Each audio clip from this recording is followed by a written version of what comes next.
Hello, ladies and gentlemen. I am Professor Nilesh Gupta, and I welcome you to the iSPIRT Open House on the Pradhan Mantri Wi-Fi Access Network Interface, or PM-WANI. We at iSPIRT are doing this open house to present our thoughts on the improvements and upgradations to the PM-WANI standards with an objective of having a more diverse, vibrant, and a healthy ecosystem.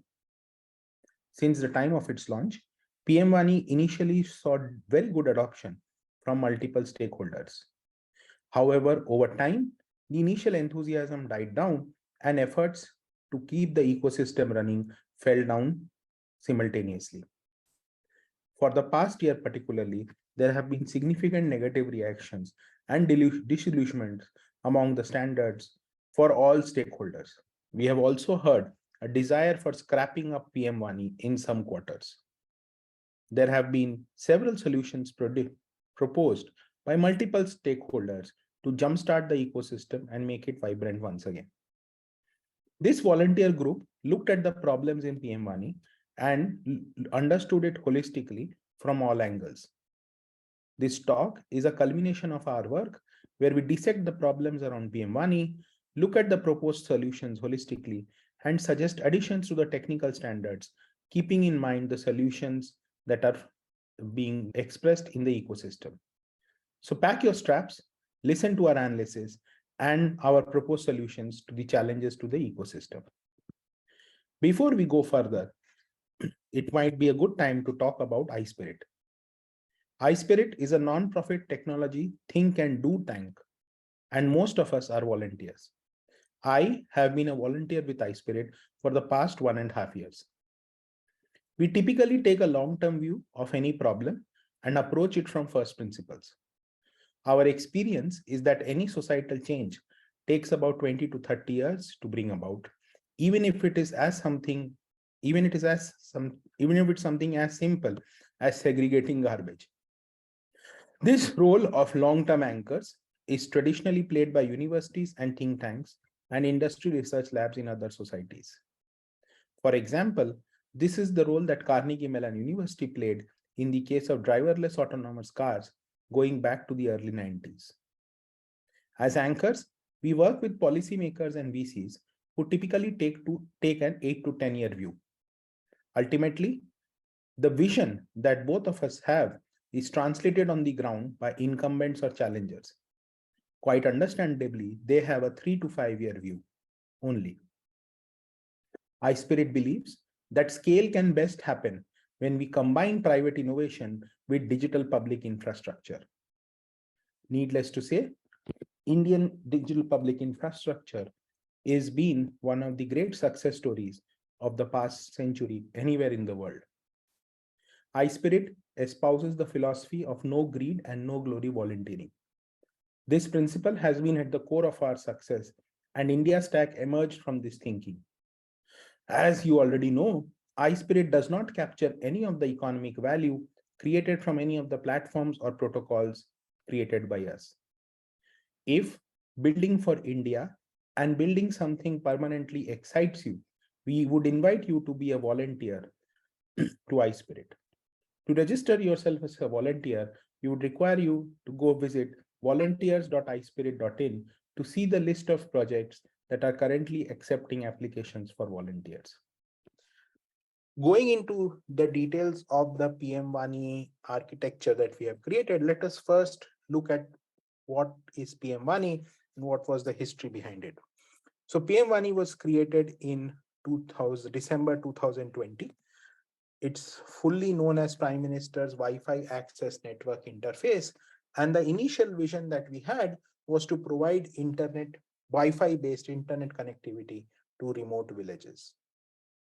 Now, it has been approximately around 2.5 years since we started with this noble deed.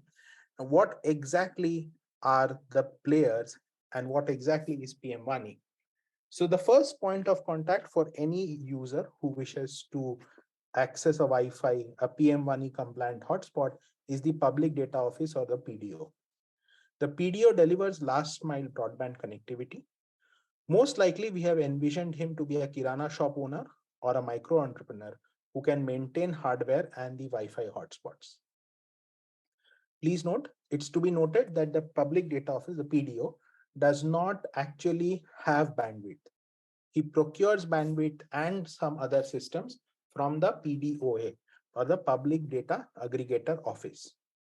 The Public Data Aggregator's Office job in this entire value chain is to authenticate the user and maintain the accounting information per user.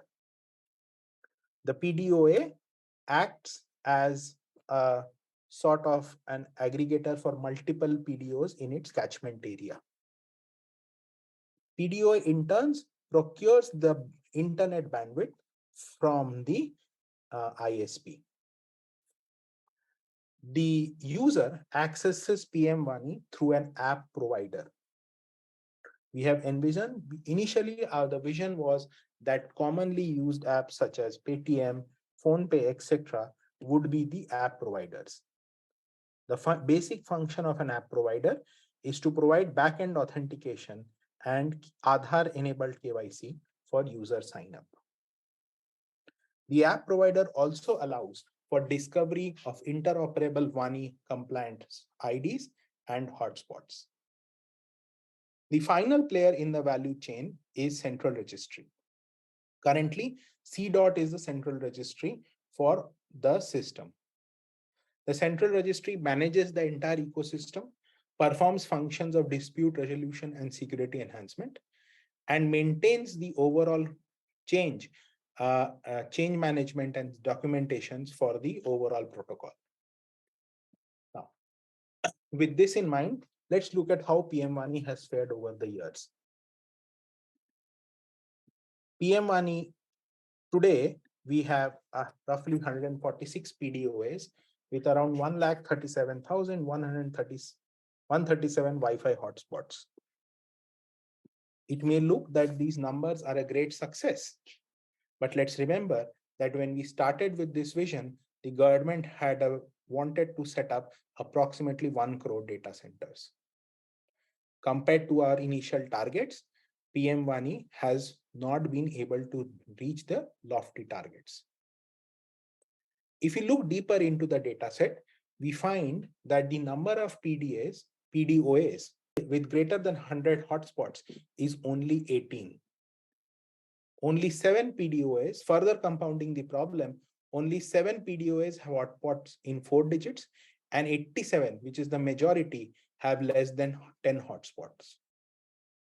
What does this indicate? And this is a phenomenon well known in the ecosystem, that PDOA profitability is proving elusive, which is why many PDOAs have been unwilling to scale beyond the point. We do not have data of the number of PDOAs who have left the system or who have reduced their Wi-Fi hotspot over the years, but our market research clearly shows that this number is significant. With all these data regarding the functioning of PM-WANI, the question that comes to us is quite clearly is that PM-WANI is on its deathbed. Today, if we let things continue as it is, it will just only be a matter of time before PM-WANI slowly dies a natural death. The question before all of us today is, should we allow it to happen? And that has to be debated first. When PM-WANI was established, nobody in India anticipated the telecom revolution that would be brought about by the telcos. We didn't imagine that the price of data would drop so precipitously. The question now on everybody's mind, obviously, is with the presence of large telecom operators offering very cheap data plans, do we really need PM-WANI? We at iSPIRT think that we indeed do need PM-WANI, because PM-WANI fulfills a need which we think that telcos won't be able to. So the question is, do we need to revive PM-WANI? And our answer, unsurprisingly, is unequivocally yes. I will ask my colleague Bhuvan to take you through this further. Thank you, Nilesh. Hi, everyone. I am Bhuvan Bijawat. I'm a volunteer here at iSPIRT, and I spend my time with the PM-WANI initiative. Now, to answer the question whether PM-WANI needs revival, let us take a step back and try to understand the problem of internet connectivity in India a little better.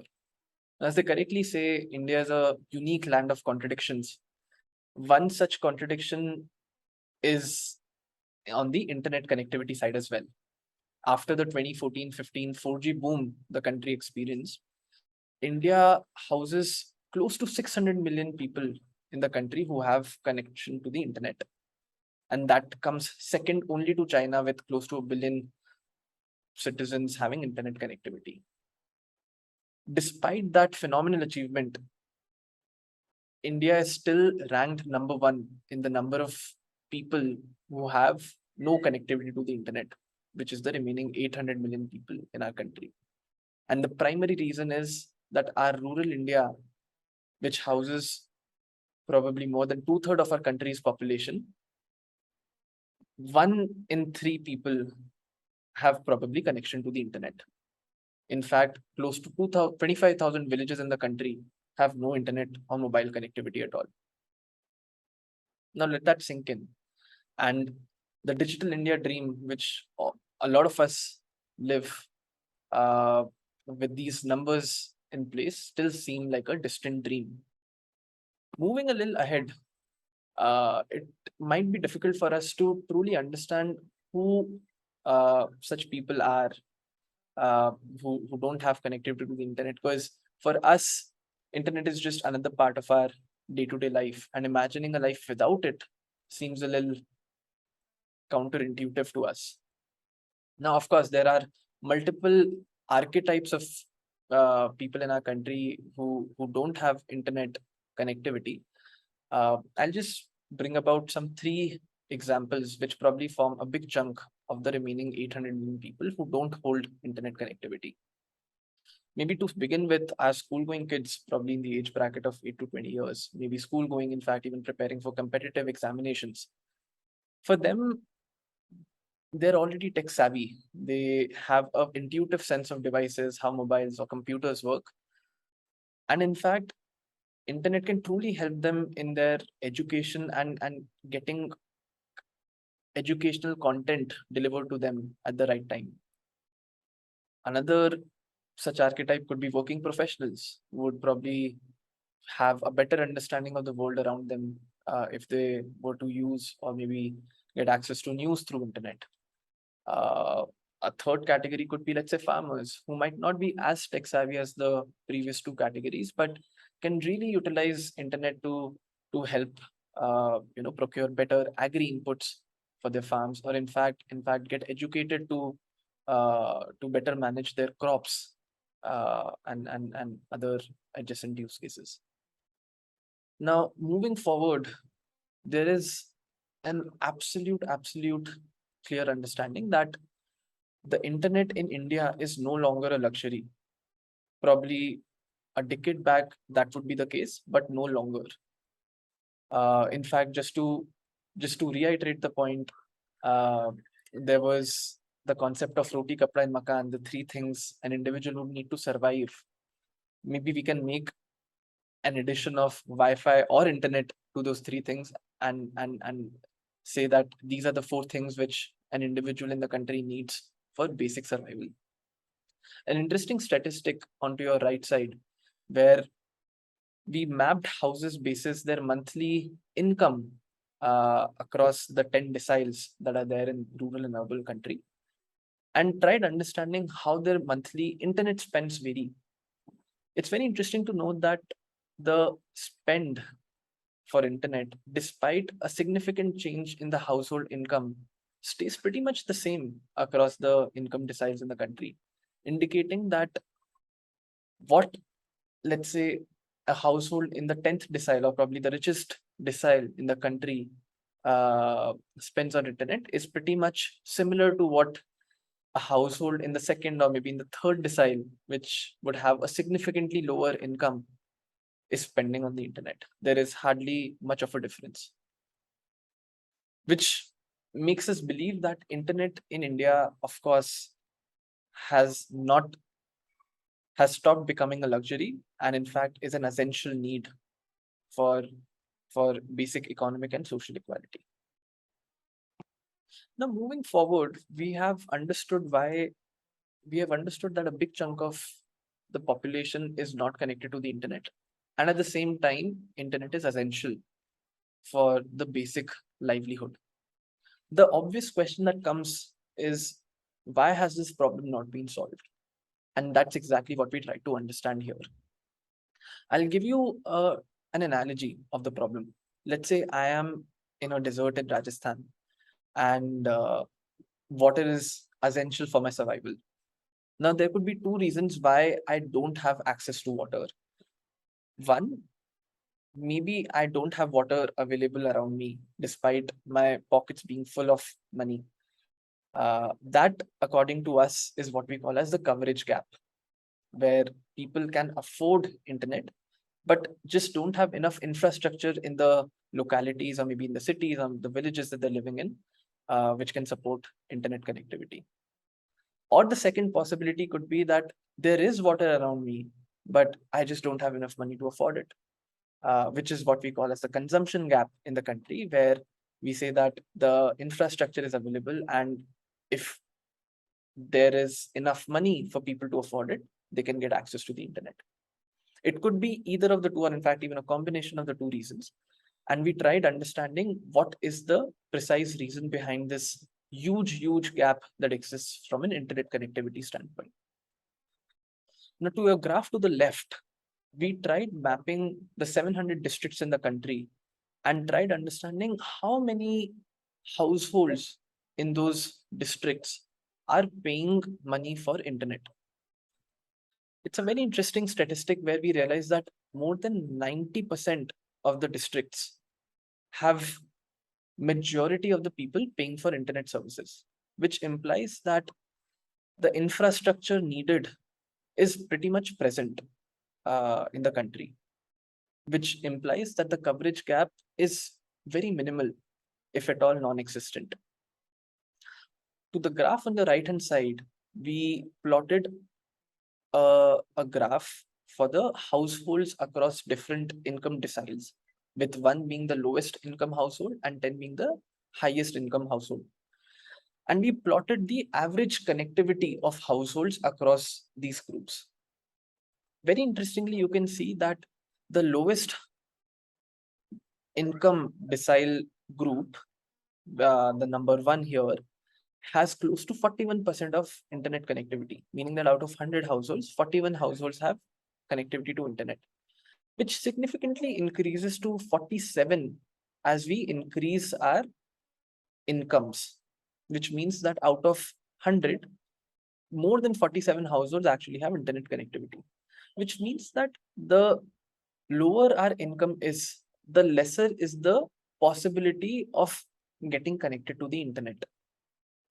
Using these two graphs, we can very clearly say that the gap of internet connectivity in our country has pretty much to do with the consumption gap.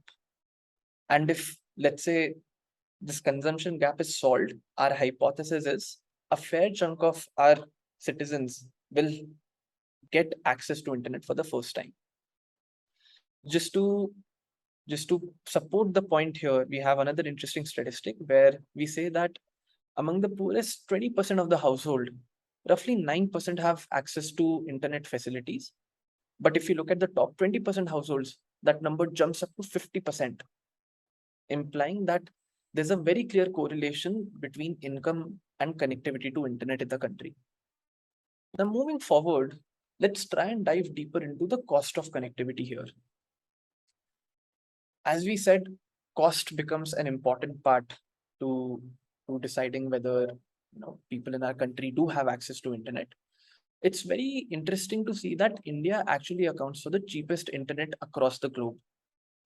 A GB of internet, what would cost 14 rupees in India, would pretty much cost 40 rupees in China, and in fact, more than 250 rupees in the US. So that would, with that information in mind, one would question that why there is a consumption gap despite our country offering the cheapest internet.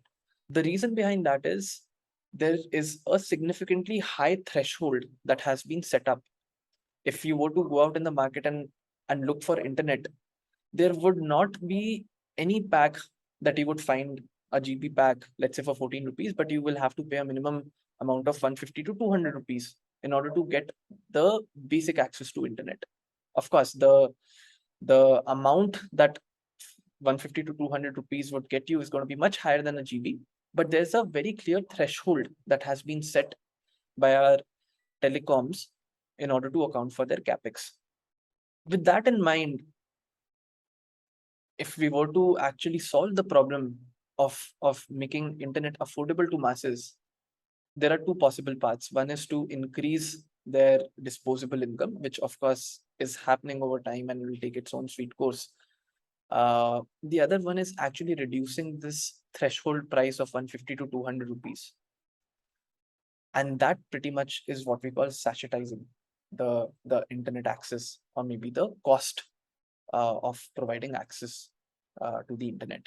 And I'll let my colleague Nilesh take it forward from here. Thank you so much. So here we are, as my colleague Bhuvan said very nicely, India is a country of contradictions. We have, on one hand, the cheapest internet at the world, but at the other hand, we find that most of our masses are unable to afford internet. So what's the solution? Now, when we at iSPIRT thought about this, the answer came to us very easily.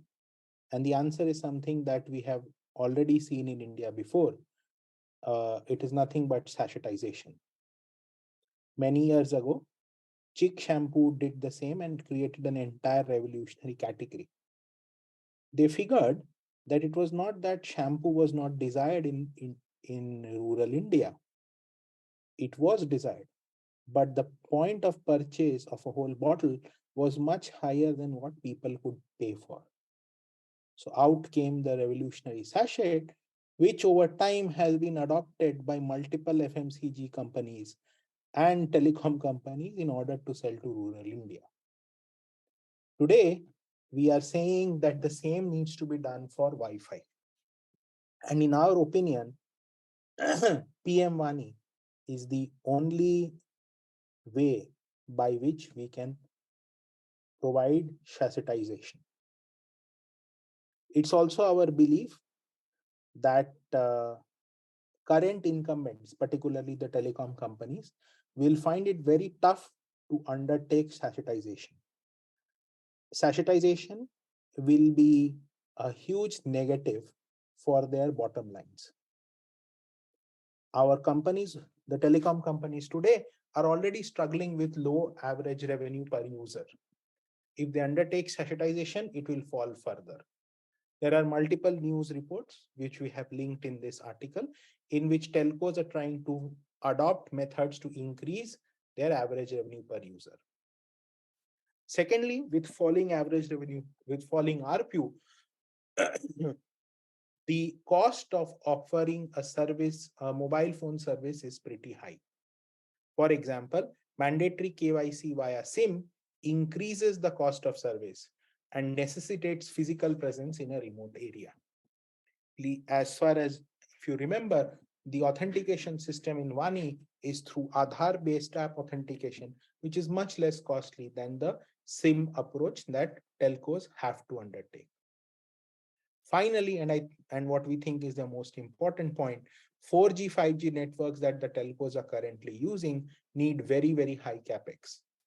This means that wherever they are making the capex, the usage must be wide enough for the telcos to recover their investments, which means that the areas of operation telcos would always prefer the areas where they operate to be profitable.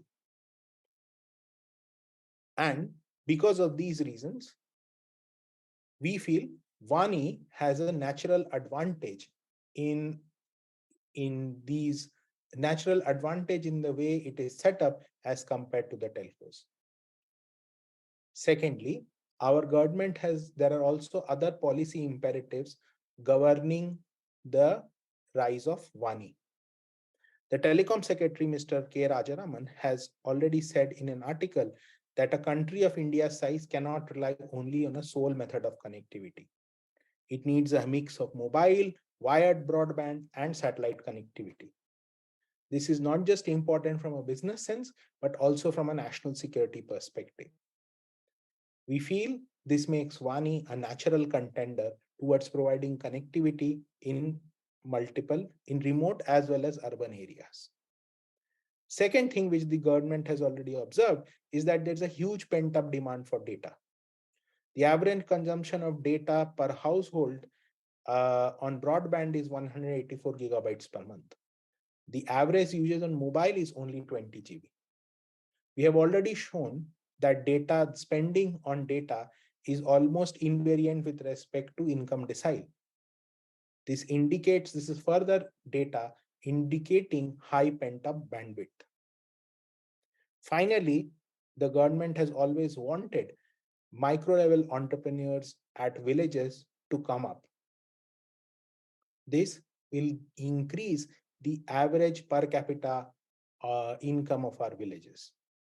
The PM-WANI PDO at the last mile is the perfect way to engage village level entrepreneurs for providing last mile connectivity for public as well as private usage. So once we have established this, the next question that comes to our mind is, what changes do we need? So in short, what we want to say is only WANI can provide statutorized bandwidth. Our next job in the next part of the slide is to walk you through the changes that we are suggesting in the WANI ecosystem, which will help achieve our goals.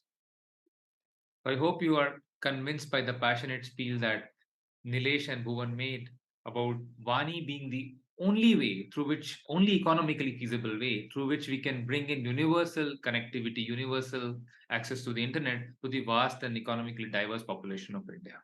There is no other economically feasible way of doing this.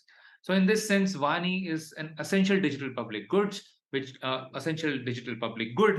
can bring in digital democracy to India. In the remaining of this open house, we will now shift gears and speak on the technical side of things. What is this magic that is enabling this or can enable this? What are the technical underpinnings of the WANI ecosystem, and where have things gone wrong and where can we fix that? So my name is Himanshu Tyagi. I'm a faculty member in the EC department of the Indian Institute of Science in Bangalore. I'm also a passionate iSPIRT volunteer, and I've been working on this PM-WANI thread. As far as we understand, there are three distinct pillars of the WANI ecosystem, three technological pillars of the WANI ecosystem. The first part is open and easy access, where anyone can come and connect to the internet through this WANI access point. And what is needed for that? What is needed for that is some kind of KYC. Just like you need KYC to open up, to get a SIM card, you need KYC to be able to access the internet.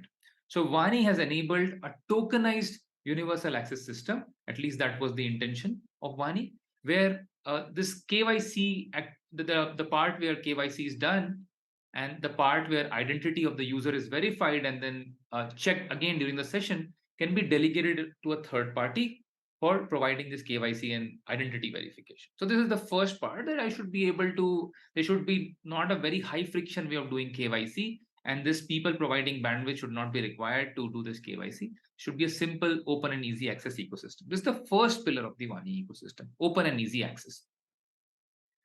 The second pillar of the WANI ecosystem is the Wi-Fi stack itself, which I'm calling here the technology stack. This comprises the access points which are deployed by the public data offices, PDOs, and then these are just the access point, the devices, and then the software that connects these access points to a backend where all the accounting and other kind of orchestration activities are done. Networks don't run themselves. Networks have to be managed, and in fact, networks have to be meticulously managed. This is complex piece of engineering. Someone needs to provide that stack. So WANI second pillar is this technology stack, which is provided by PDOs. Let's say there are various types of PDOs. Some of them can specialize only in providing this technology stacks. And then there are various other technical things. One has to the operations of keeping the network up. So this PDO may have some trouble, and they are not going to fix it all by themselves because probably they are not technically qualified. But someone like your broadband provider comes and helps you. In this case, there's an intermediary called a PDOA who can come and help you set up this technology and make sure it is operational. Another player in this technology stack aspect is what we are calling user app. They have many purposes. One of them is this identity verification, the open and easy access part that we referred to earlier. So this technology stack is the second pillar of the WANI ecosystem, the Wi-Fi technology stack. So open and easy access, Wi-Fi technology stack. These are the first two pillars. And then the third most important pillar of the WANI ecosystem is organic business growth. Okay. Without this, everything could have been done by the carriers themselves. The whole point of having a WANI ecosystem is that the growth of business becomes decentralized, fast, and organic. And it goes all the way to the village level entrepreneurs and other smaller players who want to contribute to the connectivity business, okay, and is not locked by a few players. So this is the third pillar. WANI seeks to enable an organic business ecosystem and unleash organic business growth. Okay. So this should allow local shop to set up PDOs, and they should be facilitated by larger business models that the PDOs run. PDOs can do all the B2B deals to make sure that the PDOs keep on making their money. Unless this last mile PDOs make the money, unless they understand where, in simple way, how money will be made out of this, the whole WANI ecosystem would not have taken off and will not take off. And these are the three pillars of the WANI ecosystem: open and easy access. Second is technology stack, the Wi-Fi technology stack. And third is this open organic business growth.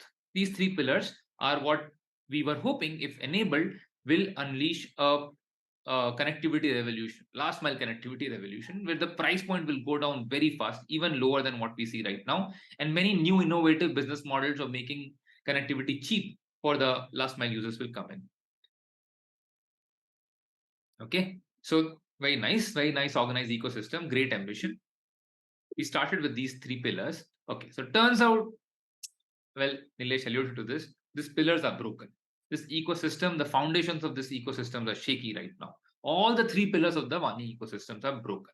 Let's go over each of them and see why I am claiming this. This is not to say that efforts were not made, but at the end of the day, things should work and things are not working. In fact, it is unfortunate that all three of these fundamental pillars are broken.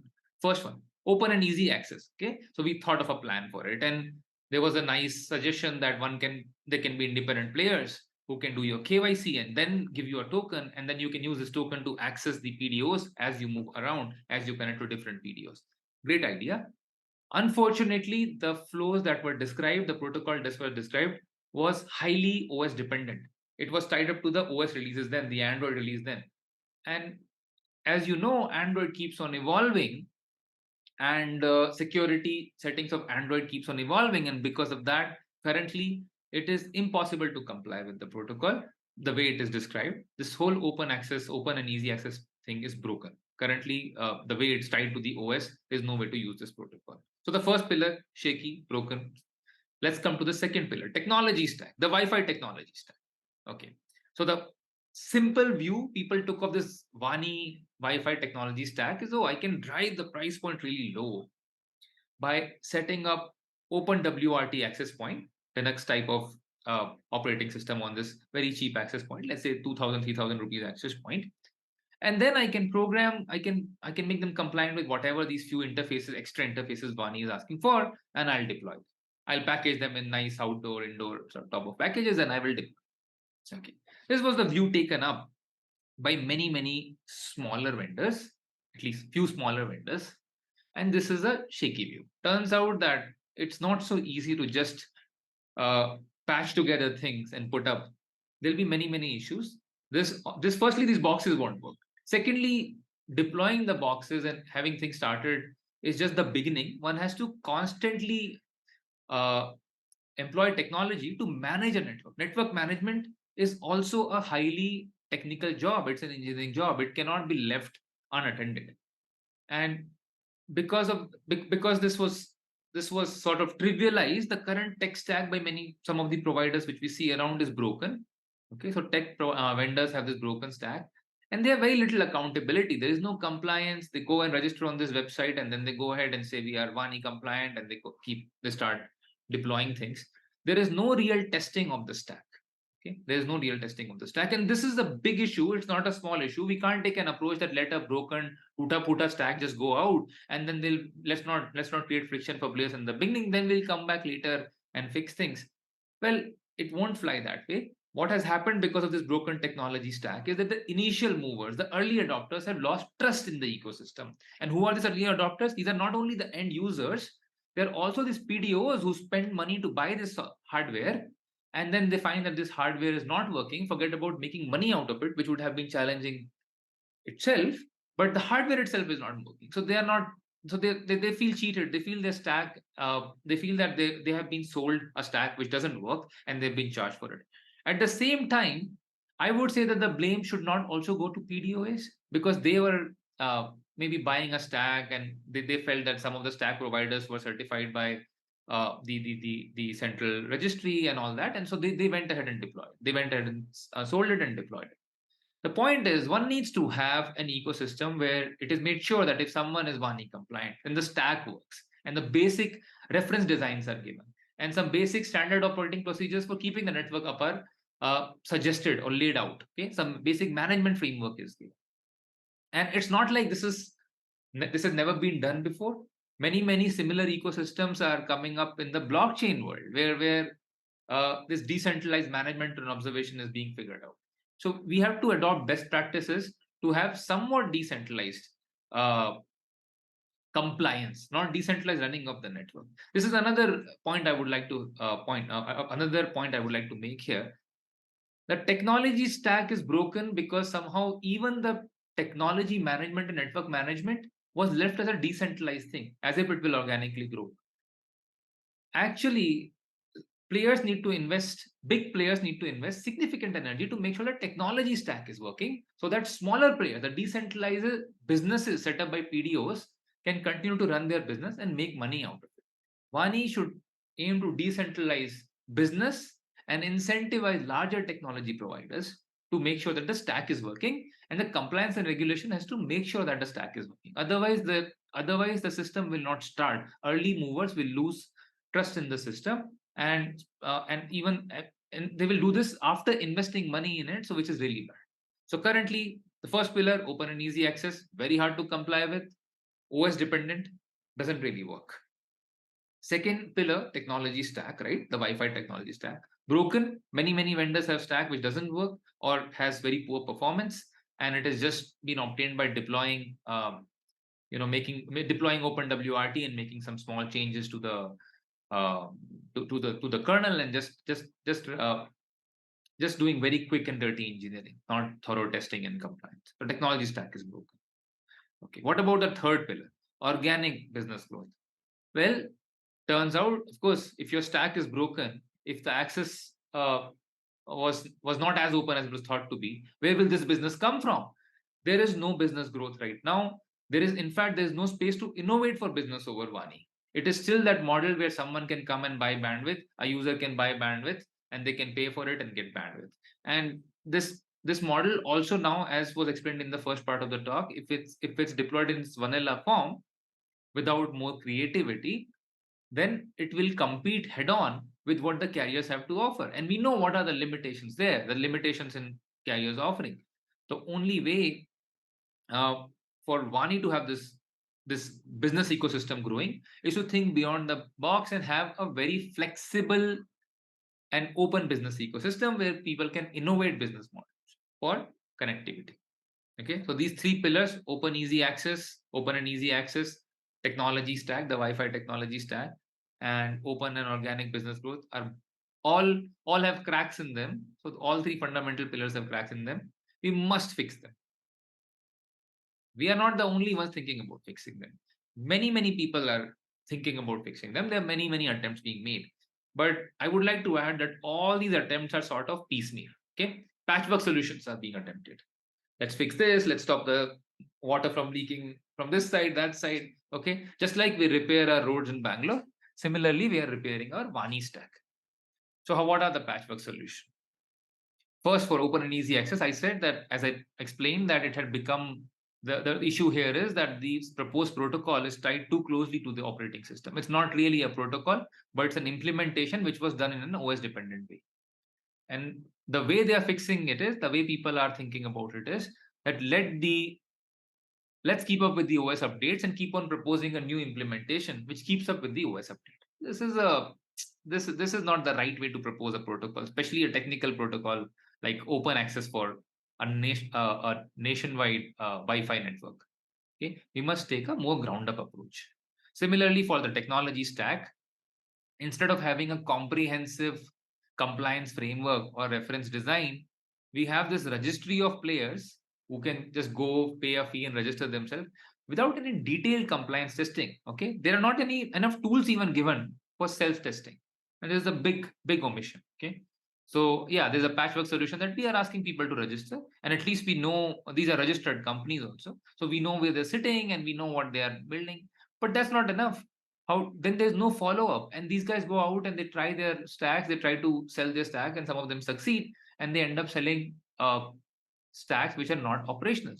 So at least a basic compliance and self-testing of working things must be done, and at the same time some reference design, reference implementations must be provided so people can take a look at that and build it and use that to build their own things.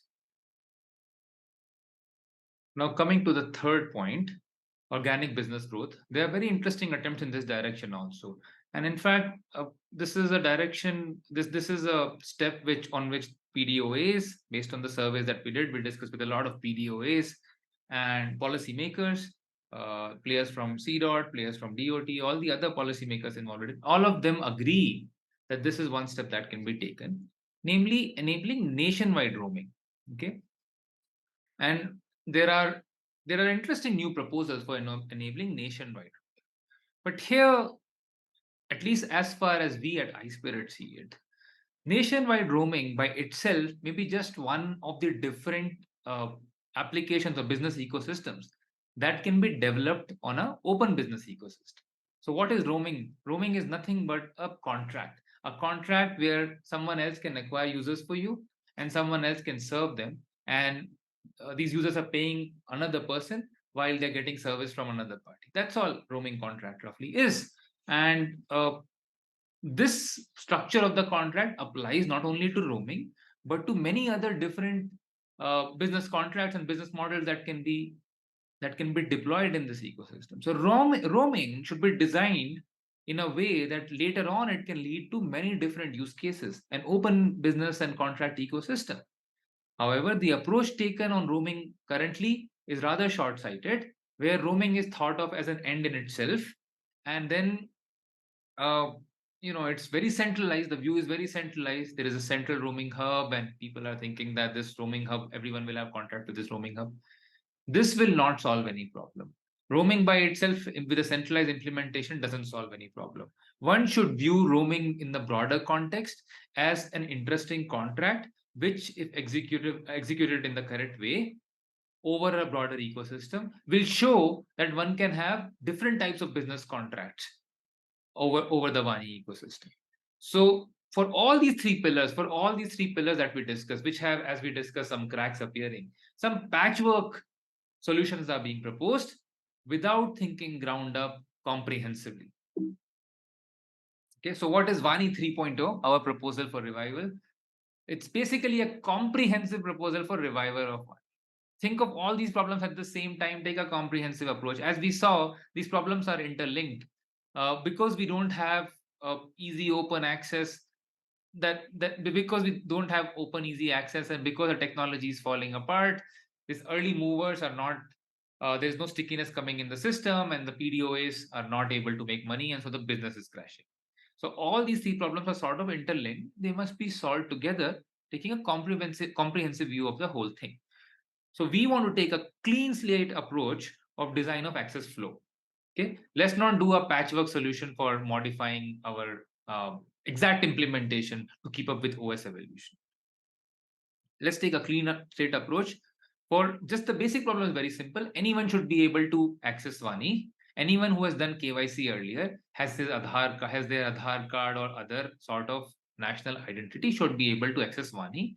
And it should not be that every time they try to access WANI, they will have to go through this KYC procedure. Somehow that KYC procedure should be done once, and some identity provider should be able to scale that. Regulators, when they approve WANI, already allow this framework, and we should build on it and set up APIs in a manner that this can be done. Okay, KYC, and by the way, India is one of the few countries where this can be done. We have a very efficient national identity verification system now coming up, a digital national identity verification system coming up in form of India Stack. So we should use that to its full extent and think of WANI as the first use case for an identity provider who can give access to, who can verify and vouch for the identity of different users as they set up the session. By the way, just to make another point here, the requirement of this KYC in wireless networks is from security point of view. We need to make sure that if it's needed by the security agencies, they should be able to trace back any session to an identity. This is a legal requirement, and that's for that we need KYC to be done. And but then what is this form of KYC, which will not create significant friction, which will not require a carrier type player to set up offices across the country for people to get SIM cards, submit their bundle of documents, or even go to that center and set up sales representative to sort of onboard you?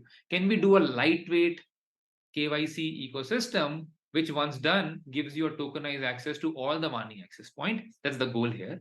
And we feel this has to be revisited, ground up, and designed in a way that there are no dependencies on any of the OSs. So let's say either Android or iOS. Okay. Next, technology stack. What should be done for that? Compliance. There's no way around compliance. We should not think that let the ecosystem first grow and then we'll bring in compliance. Compliance to the extent that it ensures that any equipment being sold is a working equipment should be brought in. Some reference, as I said earlier, some reference design should be given, some reference implementation should be given, and a performance audit ecosystem should be set up. Okay. Without that, selling devices which perform poorly on day zero is a non-starter. The ecosystem will not take off. People, the initial movers, will run away, and there'll be no stickiness in the ecosystem. Finally, open business growth. We should not think of individual simple solutions like roaming as standalone things. We should think of them as example implementations over a broader open contract and payment ecosystem. As I said, if you think about roaming ensures that the person paying for bandwidth and the person using bandwidth are different. Yeah, party using bandwidth, player using bandwidth, and the party paying for that bandwidth are potentially different. If you think of this abstraction, this unbundling of roles where a payer can be separated out from the person or the party consuming the bandwidth, this architecture provides a very large open ecosystem. Just by this abstraction, one can enable not only roaming but many different contracts.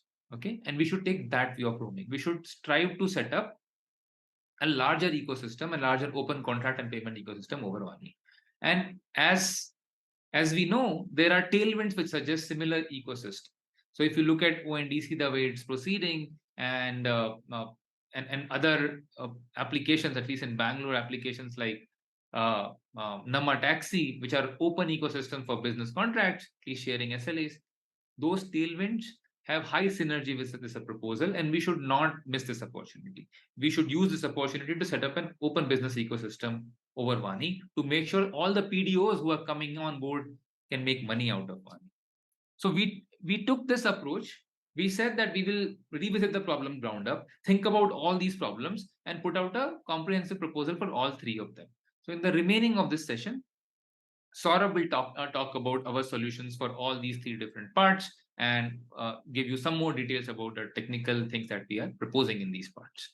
Stay tuned. Continuing from where Himanshu left off, WANI obviously has very serious challenges, and for addressing them, we need to deeply think into making fundamental changes to PM-WANI framework. Let's start with the way access happens in PM-WANI right now. Presently, WANI has an entity called the app provider whose role is to discover the PM-WANI compliant Wi-Fi networks and connect to it. Additionally, it also stores the user profile of the PM-WANI user. Once the user connects to the preferred network from using the app, it shares the user token with the hotspot provider to authenticate the user. Now, this protocol is 5 years old and the OSs have changed. Nowadays, the operating systems like Android, iOS do not allow their applications to access the network functionality directly. So the apps can no longer discover and connect to the PM-WANI networks directly. The only thing left to do is for these apps is to exchange the PM-WANI profile information. All in all, the user experience of WANI is completely broken, making it very difficult for the users to use. Also, it has been observed that the users are unwilling to download applications for connecting to Wi-Fi. Connecting to to a PM-WANI network using a non-phone device is very tricky. This makes it very important for us to design the protocol in such a way that these use cases, basic use cases, are covered. iSPIRT is working on a detailed technical note to overcome these issues. We are incorporating solutions like standardizing a custom URL scheme for WANI so that token exchange becomes cleaner. Also, for people who do not want to use PM-WANI applications, they're proposing a new method in which you do not require an app for authentication. They're taking inspiration from other public Wi-Fi ecosystems which are already doing this and are available. We also have another major challenge in PM-WANI, that is no one is following the protocol right now. And to be honest, I understand why they don't, as it is totally broken right now.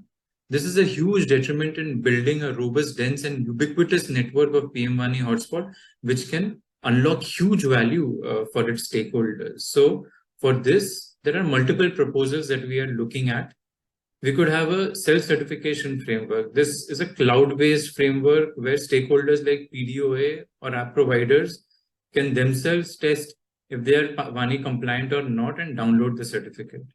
We could also have a peer-to-peer certification where a quorum of app providers can verify or certify a PDOA and vice versa.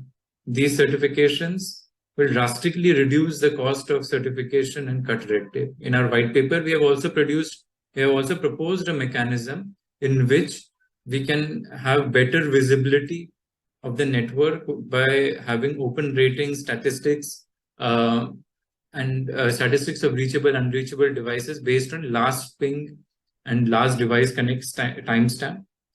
We could also have a way of sending the challenge traffic through the phone app for verification. Continuing on the standards aspect, for accounting, a standard radius server needs quite a few changes to support the PM-WANI framework. This makes it difficult for PDOAs having this modified radius implementation to have some kind of cellular off-road or roaming business model through the PM-WANI framework. Opening up the roaming model will open up a lot of value for the PDOAs. We need to make the framework such that there is native compatibility with the typical ISP radius servers. We have released a white paper for building an open business ecosystem over WANI. Here we leverage PM-WANI to get further value out of it for its stakeholders. We have discussed how we can build contracts, define SLAs, and also have an audit-based ecosystem. For instance, in the roaming scenario, we could have a SLA-based contract between a home and a visited PDOA. Here, we could define the basic quality of service expected from the home user using the roaming visited PDOA. The payments could be released based on the SLA that has been agreed upon. Once you have such automated contracts, you could also ensure payments are not stuck and get released in the agreed manner. We have also discussed the use case in which the organization or government can subsidize the internet usage for qualified individuals who are using this ecosystem. I would urge you to go through the white paper that we have released on our blog. In conclusion, the potential of WANI to benefit citizens is immense, provided we carefully support it from both the tech and business ecosystem perspective. With the country's large population, WANI stands as a powerful tool to offer affordable and accessible internet access to the unconnected through a sachetized approach. Additionally, the WANI 3.0 proposal presents a remarkable opportunity to generate even more value within the WANI ecosystem for the PDO, PDOAs, and other stakeholders involved. We now have a remarkable chance to forge an entirely new ecosystem around public Wi-Fi, one that is proudly built in India and designed to serve the world. All right, with this, we come to the end of our open house session. We have outlined the crucial steps needed to revitalize the WANI ecosystem and ensure sustained growth, bringing connectivity to all the unconnected parts of the Indian population. However, achieving this goal requires collective effort from all WANI stakeholders. The timing is perfect. With the pandemic, has emphasized the urgent need for connectivity and has fueled a widespread desire for bandwidth throughout the country. To make this vision a reality, we have identified a list of action items that all stakeholders involved. We have already taken the responsibility, some responsibility on our part, but we need the support of all stakeholders to supplement these efforts.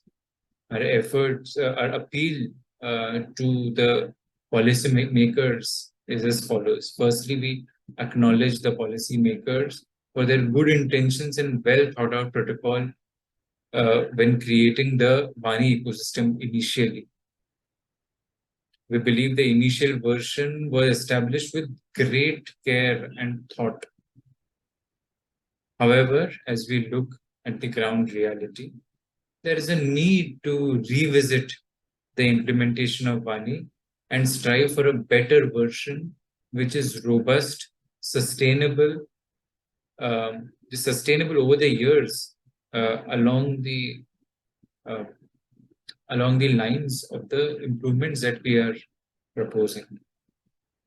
Secondly, policymakers can set up a robust mechanism for complaint and grievance redressal. They can easily set up a simple testing kind of framework, self-test kind of framework, to make sure that the PDOA knows if their tech stack is compliant or not.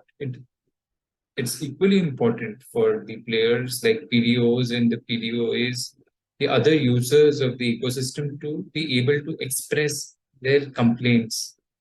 And there should be a systematic ways to obviously resolve those complaints too. Third, the third thing the policymakers could do is to use the open contract system that we are proposing to sponsor bandwidth in different ways creatively. By leveraging the India stack for identity verification, policy members can sponsor bandwidth for qualified users based on factors such as education, gender, progressively target smaller demographics. Furthermore, we call upon the policymakers to facilitate different financing options for PDOs and PDOAs aligning with the ongoing banking and small finance revolution by enabling microloans for the WANI ecosystem players. So PDOAs can be supported in setting up their small businesses. These are just a few suggestions that we have for policymakers, as there are many more steps that could be taken. Moving on to the PDOAs, we emphasize the importance of ensuring that the WANI ecosystem is truly an open access ecosystem that we envision. Interoperability should be a priority, enabling users onboarded by any app or otherwise to be able to access any other WANI access point. PDOAs should invest in developing stable technology, particularly reliable access points, which is actually a great pain point right now. Sharing reference designs, once stable tech is established, would allow others to benefit from their expertise. Collaboration within the ecosystem is essential, and we will also contribute by providing a reference implementation for others to build on. Finally, we believe that WANI represents a new business model with vast potential for innovation. To harness this potential, we advocate the formation of consortiums where all players come together and enable an open ecosystem. The consortium can facilitate an open business ecosystem, roaming contracts, seamless transactions, and probably these transactions could be between two different consortiums eventually. The possibilities are limitless. By uniting this way, we can unlock the full power of WANI. In conclusion, let us join together as stakeholders and work collectively to create an inclusive and robust WANI ecosystem that brings together connectivity to every corner of India. Thank you.